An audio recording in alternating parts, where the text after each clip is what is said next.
Your mother is up before the sun, packing your lunch, rice and barley, and fried soybeans, your favorite. In 2 hours, this lunchbox will outlive the entire city.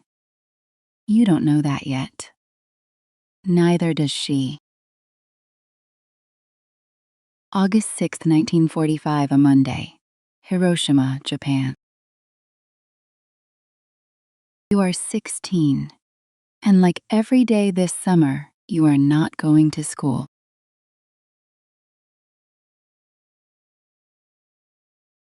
School is canceled. The war needs you downtown. At 7:09, air raid sirens wail across the rooftops. Watch the street. Nobody runs. Nobody even looks up. One plane. Too high, too alone to matter. A weather flight. At 7:31, the all-clear sounds, and the city exhales and goes back to breakfast.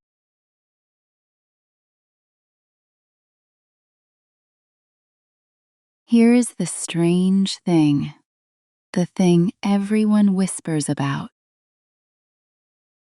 Tokyo has burned, Osaka, Nagoya, more than 60 Japanese cities burned. Hiroshima? Never touched. Not once. People whisper it in the ration line. Why not us? Hold that question. Your mother hands you the lunchbox and your air raid hood and says what she says every morning. Off you go. You don't look back. Nobody looks back on an ordinary morning.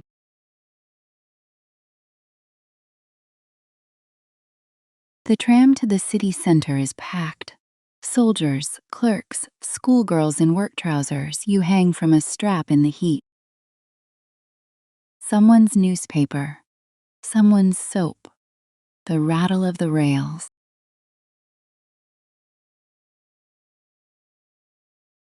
Seven rivers slide past the window.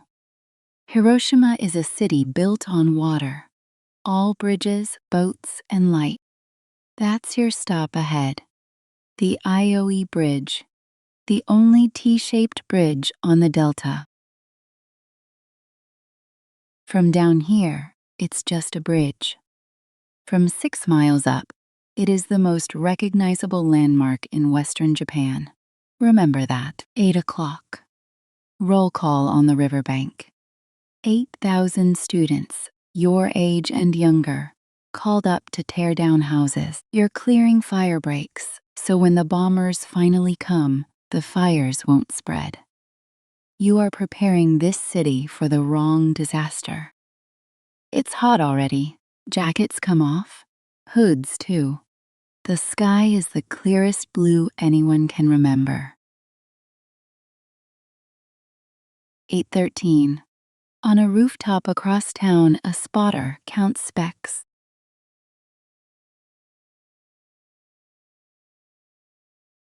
1, 2, 3, only 3. 3 planes is nothing. A camera run, another weather check. The city has learned not to fear small formations. No siren sounds. At the radio station, an announcer begins the warning anyway.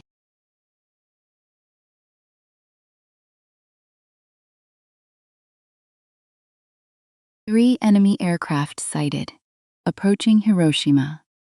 He will never finish the sentence. 8:14. The boy beside you points. A glint of silver, then something small and white, drifting down. A parachute. Someone laughs. Are they bailing out? You shade your eyes. All along the river, 10,000 faces turn upward into the blue. Watching one white speck fall over the most ordinary morning of your life.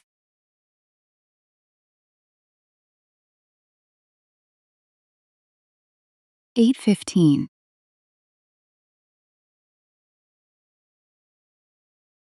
First, there is no sound. That is the thing nobody expects. First, there is only light. White. Not like lightning. Like the sun stepping down onto the street.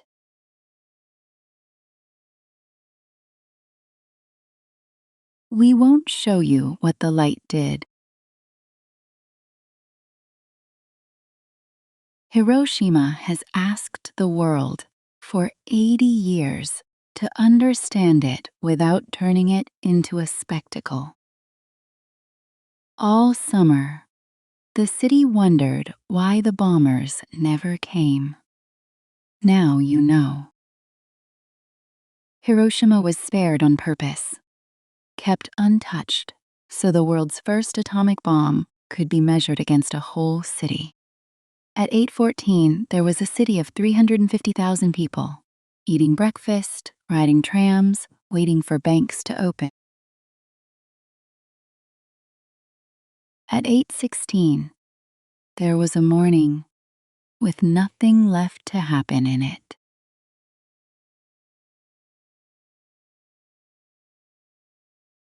Here's what survived.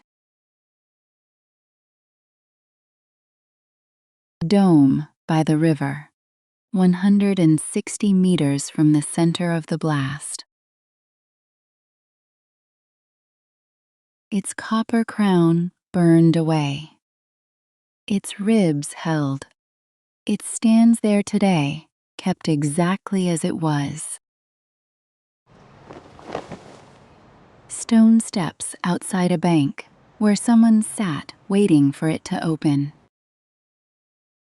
The light printed their shadow into the granite. The person was gone. The waiting remained.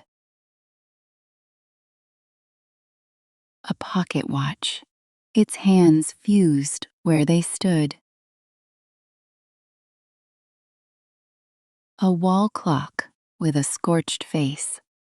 A wristwatch pulled from a river. Every clock that survived that morning stopped at the same minute, 8:15.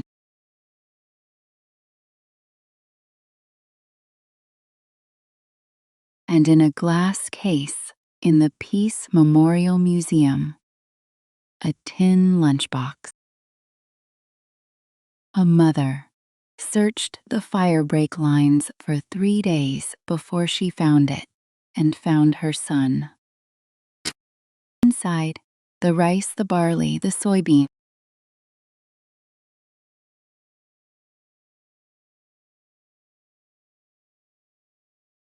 The meal she had cooked in the dark that morning turned to charcoal, untouched. She kept it, and then she gave it to the museum so the world would have to look at a breakfast and understand.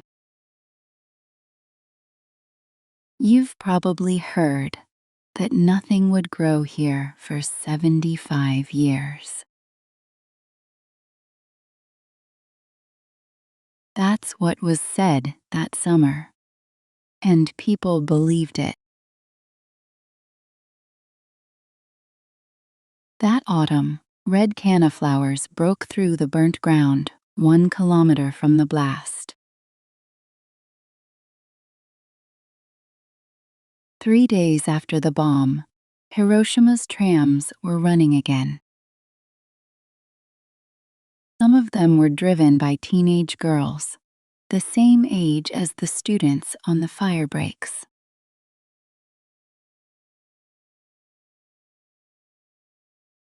Today, children hang paper cranes there by the 100,000. And every August 6th at exactly 8:15, the whole city stops for 1 minute of silence. 1 minute for the last minute of the old world.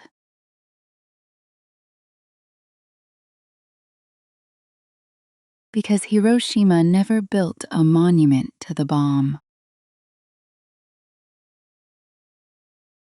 Look at what the city chose to keep: a watch, a lunchbox, a shadow of someone waiting.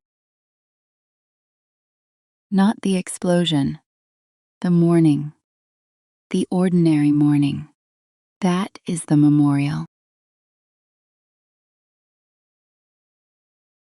That was the last day of old Hiroshima. And the city that rose from it has spent every morning since showing the world exactly what one ordinary morning is worth.